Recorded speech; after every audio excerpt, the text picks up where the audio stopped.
I want you to picture something. You're standing in a kitchen you built with your own hands, copper pans on the rail, a pass lined with white plates, a dining room beyond the window where 80 people are eating food you designed, cooked, and sent out under your name. There's a framed certificate on the wall, a James Beard Award, the highest honor in American food, and your name is on it. Now I want you to picture the phone call that interrupts it. It's your brother. He hasn't spoken to you in 4 years. His voice is tight, stripped of the easy confidence you grew up resenting. Kala, the restaurant is closing. Health department gave us 48 hours. Mom had a breakdown. Dad won't leave the walk-in. I don't know what to do. The restaurant, Marin's. The place where your father told customers you were the dishwasher because he was too embarrassed to call you his daughter. The place where your mother handed your brother the head chef apron when he was 22 and handed you a bus tub. The place where you spent 6 years washing plates, scrubbing floors, and prepping ingredients that someone else got credit for, and now it's dying, and they're calling you. The daughter they never let cook. I said yes, but not for the reason they think. And before I tell you what happened when I walked back into that kitchen for the first time in 10 years, I need you to do something. Hit like, hit subscribe, drop your city and local time in the comments. I want to know who's listening to this right now. Now let me take you back to Tidewater, Massachusetts, to a restaurant on the harbor, and to the woman who taught me everything in a kitchen my parents never let me enter. Marin's Seafood House opened in 1987. My grandfather, Aldo Marin, built it from a fish shack on the Tidewater docks. 12 seats, a fryer, and a chalkboard menu that changed with the catch. By the time I was born in 1998, it had grown into a 90-seat waterfront restaurant with a raw bar, a full kitchen, and a reputation that brought people from 3 towns over on summer weekends. Aldo died before I turned 2. I never knew him in person. I knew him through the kitchen. Through the recipes he wrote on index cards in a slanted hand, through the cast iron skillets he seasoned until they were black as river stones, through the stories my grandmother Bee told while she kneaded bread dough at 5 a.m. My father, Vincent Marin, took over the restaurant when Aldo passed. He was 31, confident, loud, the kind of man who filled a room whether or not the room asked. He ran the front of house. He shook hands. He poured wine. He told stories about the old man to customers who came for the nostalgia as much as the food.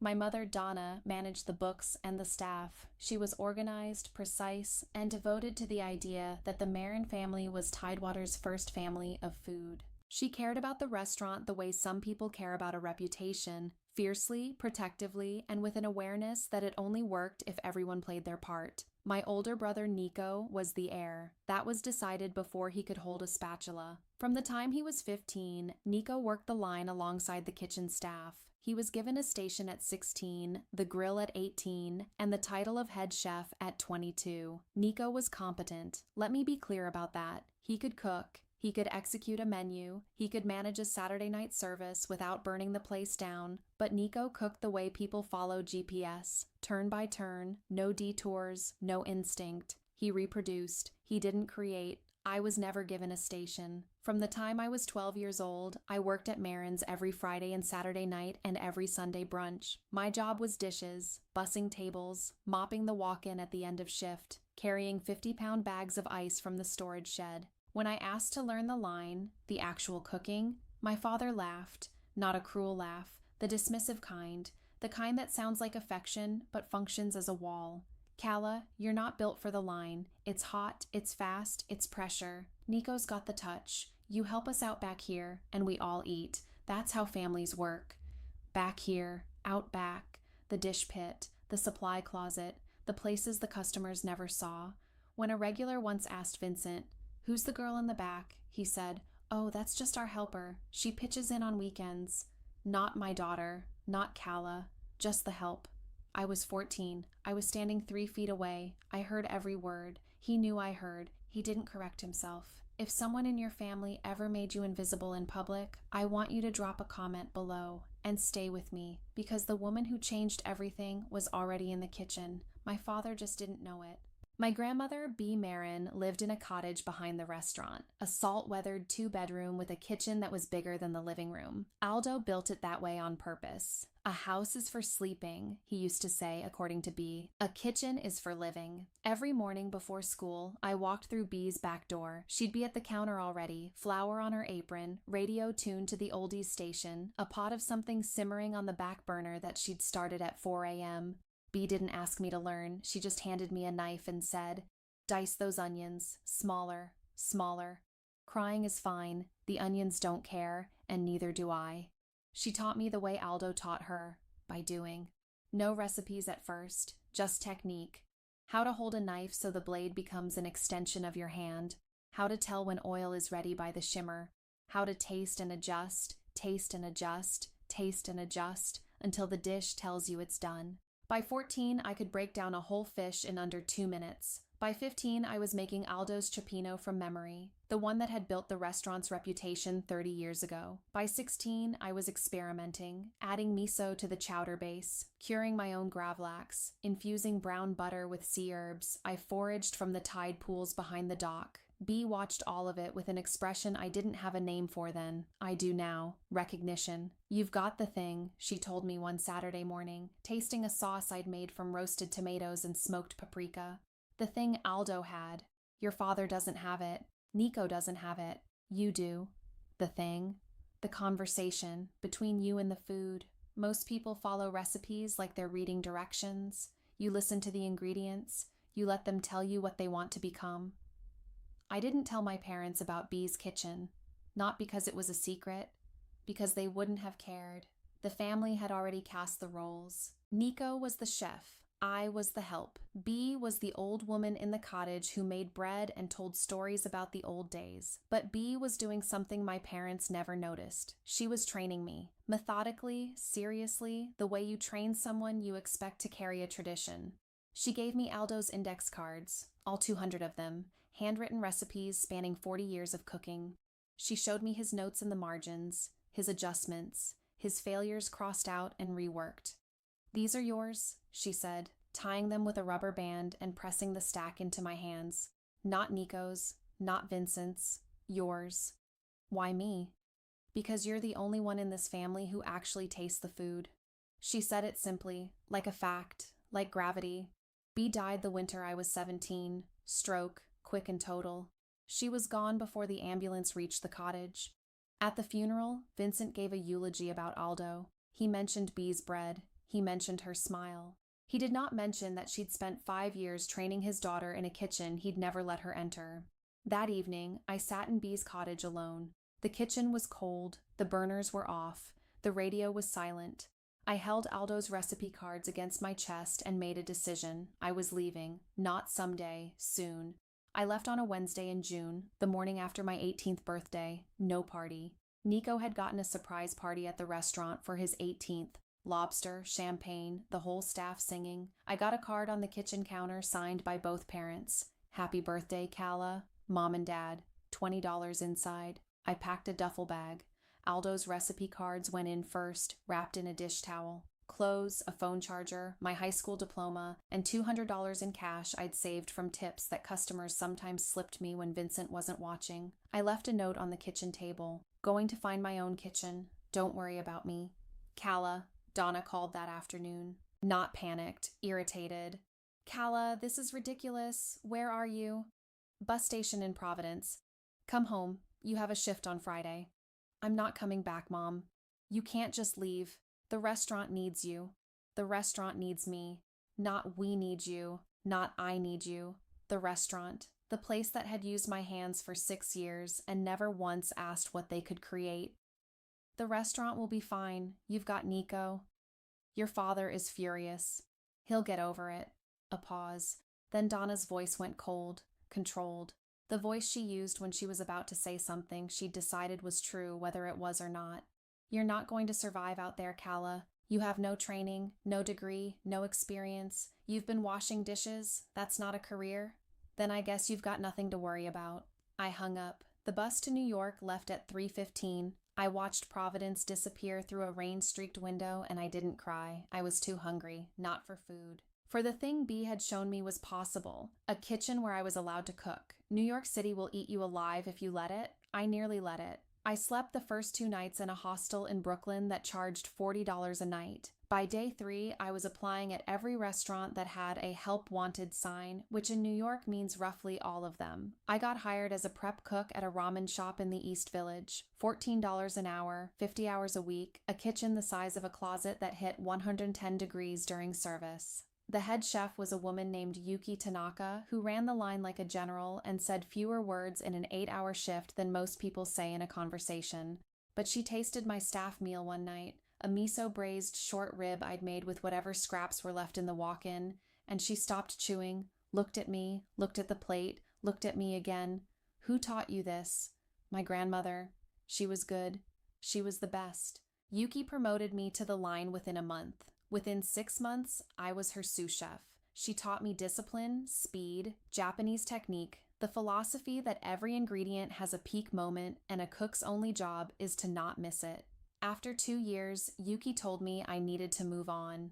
You're too big for this kitchen. Go learn from someone who scares you. I staged at 3 restaurants in Manhattan, worked for free for weeks at a time, absorbing technique from chefs who cooked at levels I'd only read about. French technique, Italian simplicity, Nordic fermentation, Korean fire. At 22, I landed a position at Bellwether, a farm-to-table restaurant in the West Village run by chef Marcus Adair, a man who had 2 Michelin stars and a reputation for either making or breaking every cook who walked into his kitchen.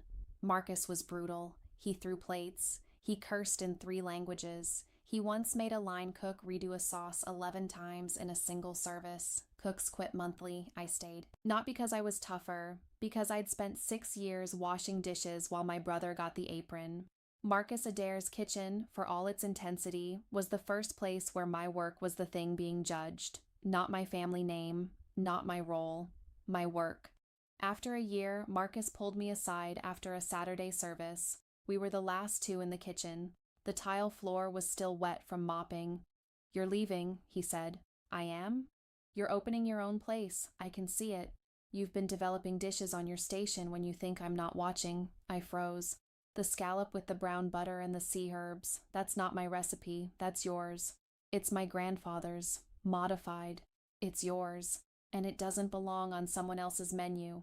He pulled a business card from his chef's coat and slid it across the pass. A restaurant investor. One of the biggest in the city. Tell her I sent you, and don't waste her time. I didn't waste her time.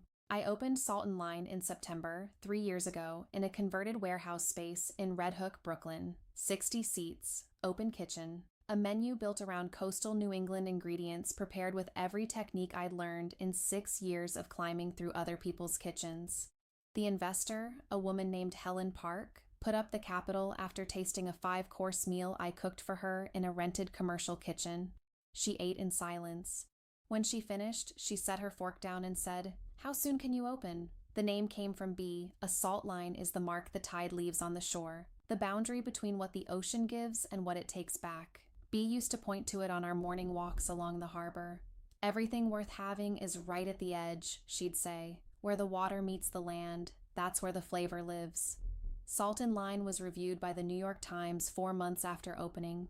2 stars. The reviewer wrote that the food was rooted in tradition but restless with invention and singled out my scallop dish, the brown butter, the sea herbs, the technique Aldo started and B refined and I completed. Within a year, we had a 3-month reservation waitlist. Within 2 years, I was nominated for a James Beard Award for Best Chef, New York State. I won. The ceremony was in Chicago. I wore a black dress and B's pearl earrings, the only piece of jewelry she owned, which she'd left to me in a shoebox with a note that said, "For the night you earn it." I accepted the award in front of 800 people. I thanked Yuki. I thanked Marcus. I thanked Helen. I thanked B. I did not mention Marin's. I did not mention my parents. I did not mention my brother. They didn't know. None of them knew. Tidewater, Massachusetts, doesn't follow the New York food scene. Vincent Marin read the local paper and the Patriots box scores. Donna watched daytime television. Nico ran the kitchen the way he'd always run it, competently, safely, without imagination. They had no idea that the girl they'd kept in the dish pit had a James Beard Award in a frame above her pass. They were about to find out, because Marins was dying, and in 48 hours, I'd be standing in the kitchen where I'd scrubbed pots for 6 years, except this time, I'd be the one deciding what went on the plates. The call came on a Tuesday at 11 p.m. I was in the middle of developing a new menu. Winter season, root vegetables, smoked fish, a parsnip soup I'd been perfecting for 2 weeks. Nico's name on my screen. We hadn't spoken in 4 years. The last conversation was a voicemail he'd left after I'd been tagged in a food magazine's Rising Chefs to Watch list. He'd said, "Saw the article. Good for you." 3 seconds of audio. That was it. Now his voice was thin, fractured. "Calla, I need help." I set down my knife. "What happened?" "Health department inspection last week. We failed. Critical violations, walk-in temperature, cross-contamination issues. The hood system hasn't been serviced in 2 years. They gave us 48 hours to pass a reinspection or they shut us down. When's the reinspection?" "Thursday morning, 10 a.m. 2 days. "Why are you calling me?" A silence that lasted long enough for me to hear the ocean through his phone. He was at the restaurant, standing on the dock probably. The same dock where I used to carry ice bags in the dark. "Because I can't fix this alone. The kitchen is a mess, Calla, not just the inspection stuff. Everything. The menu hasn't changed in 3 years. We're losing customers. Dad took out a second mortgage to cover payroll last month. And Mom." He trailed off. "Mom had a panic attack at service last Friday, in front of the customers. She couldn't breathe. The paramedics came." I closed my eyes. "Dad won't admit it's falling apart. He keeps saying we just need a good summer. But we needed a good summer 3 years ago. We needed a good summer 5 years ago. What exactly do you want from me?" Another pause. This one heavier. "I want you to come home and help me save the restaurant." Home. The word sat between us like a coin on a counter. Valuable to one of us, worthless to the other. "Nico, they told me I was the help. Dad introduced me to customers as the dishwasher. Mom told me I'd never survive outside that kitchen, and you stood on the line with your name embroidered on your coat and never once said, 'Let her cook.'" "I know. You know." "I know, and I'm sorry, and I don't have the right to ask you this, but the restaurant is going to die, Calla. Grandpa's restaurant, Bee's recipes, the whole thing, and you're the only person I know who can walk into a kitchen and fix it in 2 days. Bee's recipes." He knew exactly which nerve to press. I looked at my own kitchen, my pass, my copper pans, my James Beard Award on the wall. Everything I'd built because no one let me build it there. "I'll be there tomorrow morning, but I have conditions." Anything, not anything, specific things, and they're non-negotiable. I drove to Tidewater at 5 a.m., 4 hours north on I-95, then the winding coastal road through pine trees and fog. The town looked the same: bait shops, lobster pounds, clapboard houses with widows' walks. The harbor smelled like diesel and brine and something sweet underneath that I've never been able to name. Salt air and memory, maybe. Marin sat at the end of the dock. The sign was faded. The porch railing needed paint. One of the front windows had a crack running through it like a river on a map. I parked, sat in my car for 3 minutes. Then I got out, slung my knife bag over my shoulder, the same bag I'd carried through every kitchen from the East Village to Red Hook, and walked through the front door. Vincent was behind the bar, polishing glasses that didn't need polishing. The nervous habit of a man with nothing else to do. He looked up. The recognition was slow. Not because I looked different, though I did, because his brain refused to assemble the pieces. Daughter, gone 10 years. Here, knife bag, here. "Calla? Morning, Dad." He set the glass down, looked at Nico, who was standing in the kitchen doorway, looked back at me. "What are you doing here?"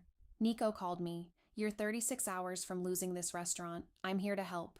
"We don't need—" "Vincent." Donna's voice came from the office. She appeared in the hallway. She looked tired in a way that sleep doesn't fix. Her eyes were red. Her hands were shaking slightly, the residue of anxiety that becomes physical when it's lived in your body long enough.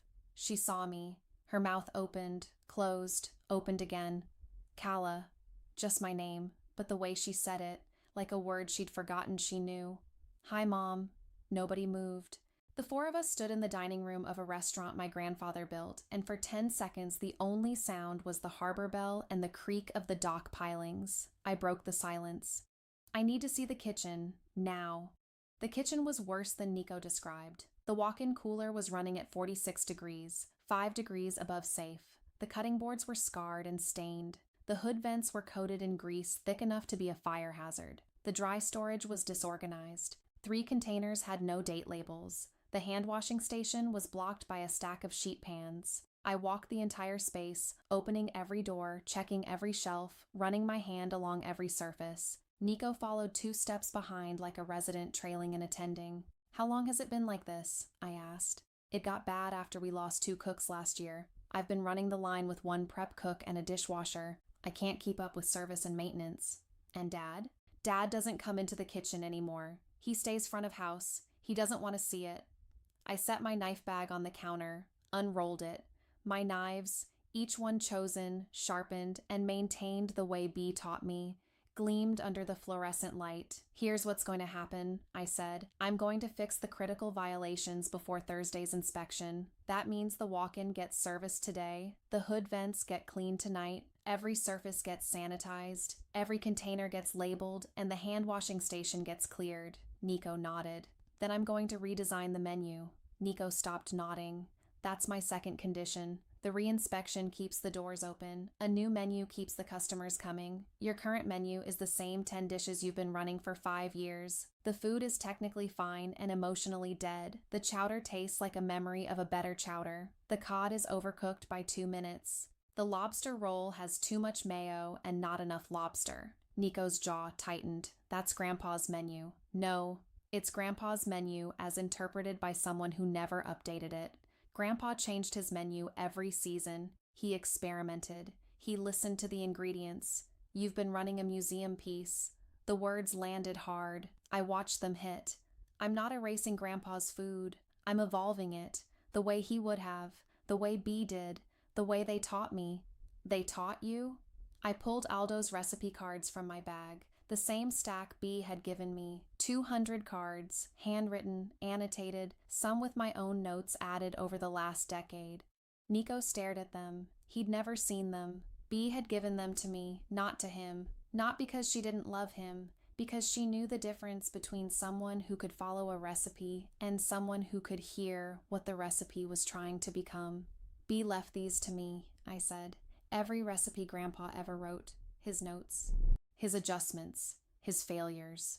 She gave them to me when I was 16 because she said I was the only one in this family who actually tasted the food. Nico looked at the cards, looked at me, and something behind his eyes shifted. Not anger, something quieter. The realization that the person who'd been washing his dishes for 6 years had been carrying the family legacy in her bag the entire time. "What's your third condition?" he asked. "We'll get there. First, hand me that mop." What followed was the most intense 36 hours of my professional life, and I've worked New Year's Eve at Bellwether. I called my sous chef at Salt and Line, a woman named Priya who'd been with me since opening night. "I need the restaurant for 3 days. Can you run service?" 3 days? For what? "Family emergency." "Go. We've got it." Then I went to work. Hour 1 through 6, deep clean. I called a commercial kitchen maintenance company in Boston and paid the emergency rate to get a technician to Tidewater by noon. He serviced the walk-in cooler, recalibrated the thermostat, and replaced the door gasket. Temperature dropped to 38 degrees within 2 hours. Nico and I cleaned the hood vents ourselves. Degreaser, steel wool, 3 hours on a ladder.